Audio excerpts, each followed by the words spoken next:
द्वितीय पठन कलसी मंडली प्रति प्रेरित पावल पत्र पाठ अध्याय 3 1 पदरु 5 पद एवं अध्याय 9 11 पद पर्यंत।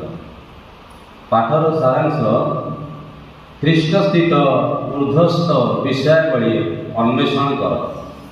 वर्तमान पाठ आरंभ। ख्रीष्ट ईश्वरंकर दक्षिण पार्श्वे उपविष्ट होइछन्ति। तुमे यदि ख्रीष्टंक सहित उत्थित होइछ तेबे ख्रीष्ट स्थित ऊर्ध्वस्थ विषयावलीर अन्वेषण कर।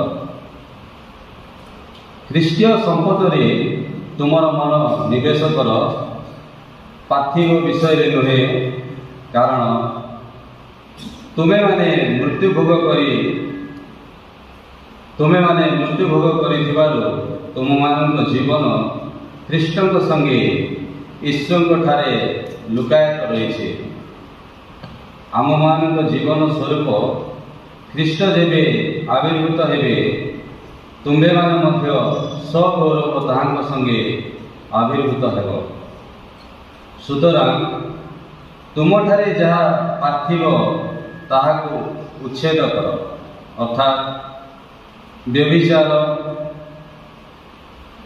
अपवित्रता, कामुकता, विषय वासना एवं पौतलिकता तुल्य अतिशय धनलिप्सा। परस्पर निकटरे आउ मिथ्या कह नाही। तुम्भे माने तो पुरातन स्वभाव को तार चालीसणन जीर्ण वस्त्र तुल्य परित्याग करिछ।